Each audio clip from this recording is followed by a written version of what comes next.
Hello everyone, my name is Ivo and welcome to Cooking with the Koyas. A little while ago I shared with you my mother's recipe for the classic Italian cookie, the pizzelle, the one I grew up with. And over the years I've made some changes to the recipe and developed my own recipe for the pizzelle, and my mother gave me the most nicest compliment on my pizzelle. She actually said she likes mine better than hers, and I gotta tell you, did that ever mean a lot to me. I thought at first she was just saying that, but she truly meant it. So what I'd like to do today, folks, is share my recipe with you. I've made just a few changes to my mother's version.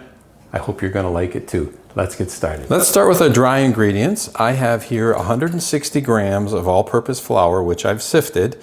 If you don't have a scale, it's about 1 3/4 to 2 cups of flour. And to that, I'm going to add 1 teaspoon of baking powder and a hint of cinnamon. I'm talking 1/8 of a teaspoon. That's it. Okay, I'm just going to mix those together. There we go. That's it for the dry ingredients. Now, I'm going to add 3, I use extra large eggs. You could use large eggs if you want, but I like to use extra large eggs without the shell. Okay, so 3 extra large eggs. And again, if you don't have extra large, large will do just fine. Okay. And there's number 3. And I also see a little piece of shell in there that I'm going to remove. To our eggs, and I like to use brown eggs, but white eggs are perfectly fine. I'm going to add 2/3 of a cup of brown sugar. This is another one of those changes that I've made for my mother's original recipe, along with adding that cinnamon earlier. But the brown sugar is one of the keys to this recipe right here. Okay, and now with a blender, what we're going to do is just blend these together for about 2 to 3 minutes. Oh, there we go. Look at that beautiful, creamy, rich, caramelized color that brown sugar has given us. Absolutely perfect. And that really is one of the main differences right there. Okay, so to our liquid egg and sugar mixture, we're going to add 2 teaspoons of vanilla. All right, so 2 teaspoons of vanilla. 1 and 2. Vanilla also gives a nice, beautiful flavor. All right, in addition to that, another change from my mother's recipe, I'm going to add 1/3 of a cup of extra virgin olive oil. Now, most recipes call for vegetable oil, but I made a change years ago, and I decided, you know what, I love olive oil so much, and it is so good for you. Why not use olive oil instead of vegetable oil? And you know what? It comes out amazing. And you have the health benefits of the extra virgin olive oil. Now, if you don't have extra virgin olive oil, just use regular olive oil. That's perfectly fine. Okay, now I am also going to add 2 tablespoons of anisette liqueur. This is just going to add just a subtle hint of that anise flavor.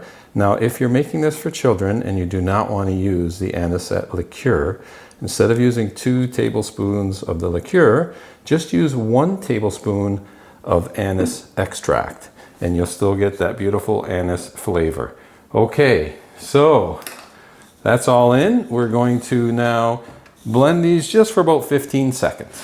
There we go. Just long enough to get everything incorporated and mixed in together. All right, now, quite simply, we are going to add this to our flour mixture. And with a spatula, I like to scrape and make sure I get all that liquid out of the bowl. Oh, it smells good already. Okay. There we go. Very nice.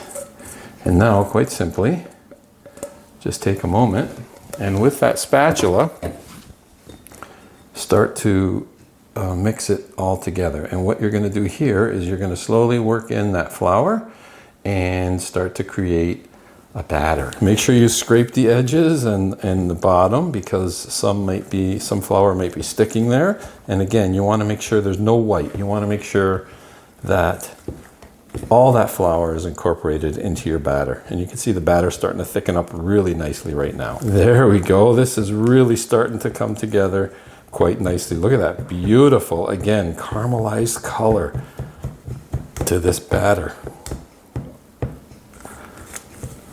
Okay, let's go make pizzelle. My Pizzelle maker is preheated and ready to go. This particular one makes what I'm going to say a thin pizzelle. There's actually a pizzelle that's thinner than this, so I'm going to say on a scale of 1 to 10, if 10 is the thinnest, this would be a 9. So it's still nice and thin, which is great. And I'm going to take basically a nice teaspoon, or say more of a heaping tablespoon of batter, and in the middle it goes. And what I like to do is start my timer going, and for the first one I'll take a look. I'll start looking at about 50 seconds, and we'll see what the color looks like. If you like them a little darker, you cook them a little longer. Sometimes they'll take a minute and 10 seconds. It all depends on the machine, the heat, and I like to not take any chances. I do like them a little golden brown, but we'll see. We're going to give this one about 50 seconds and we'll take a peek. 50 seconds is up. Let's take a quick peek. And they're still a little bit white, so I'm going to give them another, I'm going to say another 10 to 20 seconds. Okay. Oh, there we go. Just getting a little bit of color on them. And these two, I put a little too much batter. They've stuck together, as you can see. They come out soft, but they're going to firm up and dry up real nicely. So I'm going to add a little less batter this time, not so heaping maybe as I did last time. Okay, well, that's still quite a bit. There we go, put it right in the middle. There we go. These are like 5-inch pizzelles. Down it goes. Start the timer, and again I'm going to just check in at them at 50 seconds. 50 seconds are up. And look at that already. These ones cooked a little bit quicker. And you see it's got that nice brown color to it. That's okay. That's what I like. They can be a little whiter if you like as well, but I like them to have a little bit of color. And I found that brown sugar kind of helps in that regard as well. All right, so another batter mix. And you see how that one was ready at 50 seconds? There's a little bit of variation, the heat of the pads and the size of the batter and all the above. So let's do the same thing. 50 seconds later, we'll check into these. And in fact, these are probably cool enough now. Yeah, I can just separate those. And see, these ones are a little bit whiter. Still gonna be extra tasty. Okay, we're just gonna let those cool. Time for a peek. And look at this, they're even darker now at 50 seconds. Okay, so I might wanna start checking at 40 seconds. However, again, that's still perfectly fine. So 40 seconds and still a bit white. So I'm gonna give them another 5 seconds.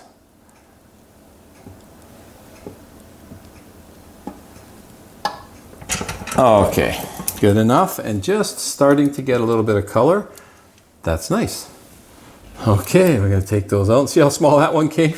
That's a nice little one right there. Okay, so I'm gonna finish making all of this batter, which won't take me long because this whole process from start to finish, 30 minutes is all you need. And I had just enough batter to make one more at the end. Look at that one, that's a beauty too. Really nice. Okay. The aromas in here from this pizzelle making is really nice. Time for a taste test. So there we've had it. This batch made, it's actually 16 here because Laura already came and snuck one. So this batch made 17, but it'll make anywhere from 15 to 20 depending on the size of your pizzelle. And this one here is, to me, the perfect coloration. I really like that. It's got a nice design to it. And my favorite part, How can something so simple be so tasty?